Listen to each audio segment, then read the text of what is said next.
আসসালামু আলাইকুম এভরিওয়ান, সবাই কেমন আছেন? আশা করি ভালো আছেন। পরিবার নিয়ে আলহামদুলিল্লাহ আমিও বেশ ভালো আছি। দেখো রান্নাগুলো গুছিয়ে নিয়েছি।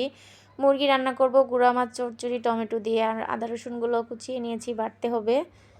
তো আগে রান্নাটা বসিয়ে দিলাম অল্প একটু মশলা বেটে, তারপরে বাকিগুলো বেটে রেখে দিব।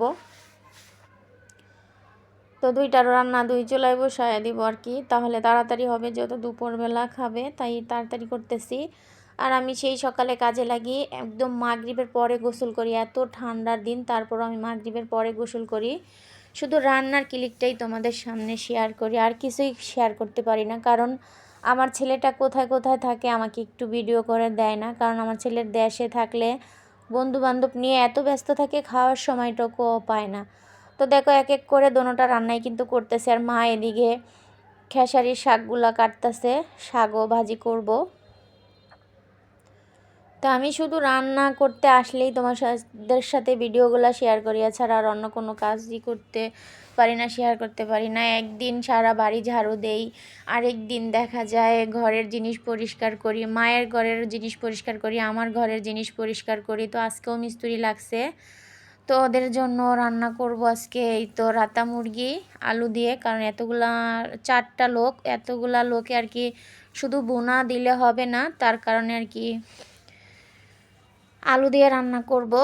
তো আমরা কালকে চলে যাব, আজকেই আমি গ্রামের বাড়িতে রান্না বান্না শেষ।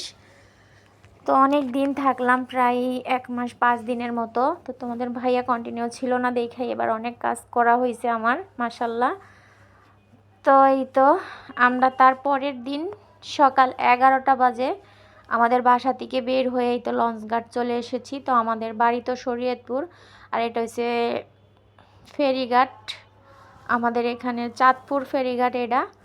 তো এখান থেকে আমরা লঞ্চে উঠি, আর এই গাড়িওয়ালারে দিয়েই আমরা সবসময় লঞ্চঘাট আসি। আমাদের বাড়ির পাশেই গাড়ির ড্রাইভারটার বাসা। তো অনেক মানুষ এই লঞ্চের জন্য অপেক্ষা করতেছে। তো ফাইনালি এখন লঞ্চে উঠে পড়ব। লঞ্চ দেখা যায় এসে পড়েছে, আর লোকজনও নেমে গেছে, আর আমরা এখন উঠব।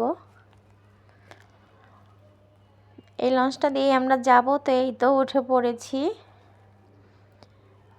আমার মেয়ে ঘুরঘুর করতেছে, আর আমার হাজব্যান্ড এখানে বিছনা পেতে বসে আছে। তো কেবিন নিতে চাইছে, আমি নেই। তো মনটা এতই খারাপ যে দেশে অনেক দিন থাকলে দেখা যায় চলে আসলে একদমই খারাপ লাগে। তো দেশের বাড়িতে থাকতেই বিয়ের দাওয়াত পেয়েছিলাম বউভাতের কমিটি সেন্টারে। তো তারপরের দিন সকালবেলা অনেক টাইম পর্যন্ত ঘুমায়া উঠা, তারপরে গা গোসল দিয়ে চলে গেছিলাম কমিটি সেন্টারে দাওয়াত খেতে। তার এটা হচ্ছে রাতের বেলা দাওয়াত খেয়ে এসে তোমাদের ভাইয়া ঘুমাইয়া তারপরে বাজারে গেছিল। উনি তো এখন প্রচুর পরিমাণ নিরামিষ খায়, তো সবজি অনেক বেশি আনা হয় এই কারণে। আর তাছাড়া বাড়িতে ছিলাম, বাজার সদাই একদম ফ্রিজে নাই, সব কিছুই শেষ হয়ে গেছে। তো এখানে অনেক পদের কাঁচা বাজার নিয়ে এসেছে, তো এখন বাজারগুলা গুছিয়ে রাখছি। তো বাড়ি থেকে আসছি, বাড়ি থেকে আসার যে মন খারাপটা এখনও কিন্তু কাটে নাই। তো ঢাকার বাড়ির থেকে এখন আমার গ্রামের বাড়িটা মাশাল্লাহ মাশাল্লাহ তোমাদের দোয়ায় এত সুন্দর হয়েছে। তো ওইখানেই আমার দেখা যায় এখন বেশি একটা ভালো লাগে। শহরের বাসায় আর আমার দেখা যায় একদমই ভালো লাগে না। ওইখানে খোলামেলা, তাছাড়া অনেক সুন্দর পরিবেশ করে আর কি বাড়িটা করা হয়েছে। তো পেয়ারাগুলো ধুয়ে রেখে দিলাম। তো ভিডিওটা কেমন হয়েছে অবশ্যই কমেন্টে জানাবেন। এখন আমি রাতে রান্না করব। আল্লাহ হাফেজ।